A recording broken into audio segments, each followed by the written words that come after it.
Pak Rudi, investor asing sudah mulai meninggalkan pasar keuangan Indonesia. Apakah karena inflasi US yang turunnya tidak sesuai dengan ekspektasi, Pak? Kalau dari data yang saya amati, net sell itu di bulan Februari terjadi pada pasar obligasi. Di saham tidak seperti itu. Bisa karena mereka profit taking, karena tahun lalu harga obligasi sudah rally gitu. Januari Februari mungkin agak flat, jadi ini bagian dari profit taking. Bisa juga seperti yang tadi ini katakan, data inflasinya tidak sesuai ekspektasi. Memang di bulan Februari, waktu data inflasi Januari dipublikasi, lebih tinggi daripada ekspektasi sedikit. Nah, kadang-kadang pelaku pasar itu menurut saya terlalu merespon berlebihan. Karena di atas ekspektasi itu bukan kayak ekspektasinya angka realnya 3, ekspektasinya 1, bukan. Ya itu cuma 3 sama 3,1 gitu.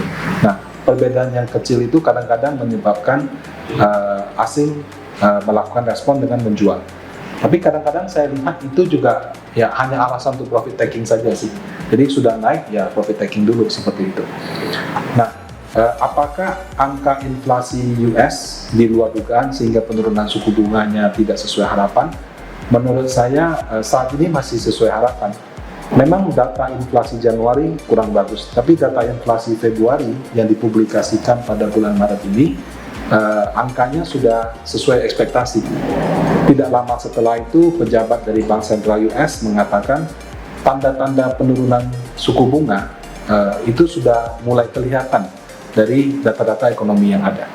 Meskipun dia tidak merinci kapan dan akan turun berapa, tapi ini untuk pertama kalinya saya lihat ya dalam 2 tahun terakhir pejabat Bank Sentral US berani atau mulai memberikan statement bahwa penurunan suku bunga mungkin akan terjadi. Nah, jadi untuk itu saya melihat penurunan suku bunga US masih on track, artinya akan turun. Cuma kapannya tidak tahu. Dan kalaupun dalam jangka pendek ada aksi jual atau aksi beli, menurut saya itu dinamika pasar saja. Beralih ke Indonesia, Pak. Inflasi pangan di Indonesia bulan Februari ini mengalami kenaikan ya, Pak. Apakah ini juga berarti bahwa penurunan suku bunga Bank Indonesia akan bergeser, Pak? Harus diingat bahwa bulan Februari Maret ini, Maret tepatnya sih, sudah memasuki bulan puasa.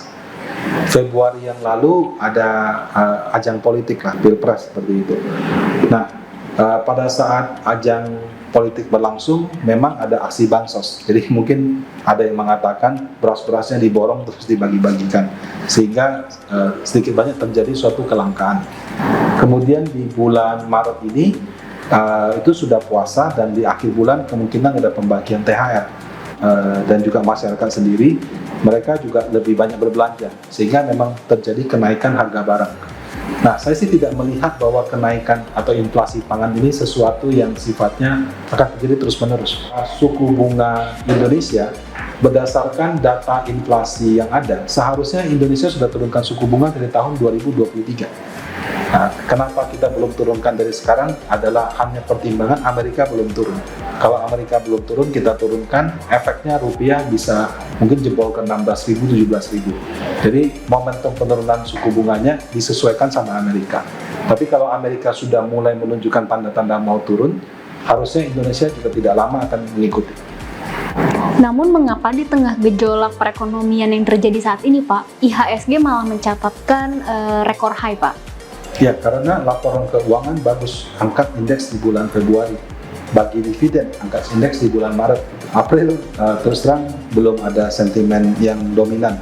Dividen-dividen di luar perbankan itu mungkin bisa mengangkat performance IHSG juga, tapi karena bobotnya kecil, efeknya nggak gitu berasa.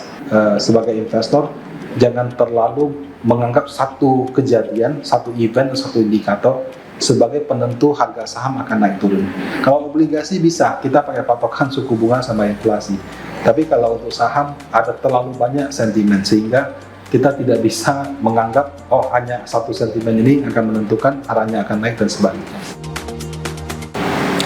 sahabat Panin AM, terima kasih ya sudah menonton video ini.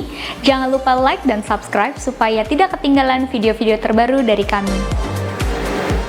Untuk menonton video terbaru dari Panin Asset Management, silahkan klik video berikut ini.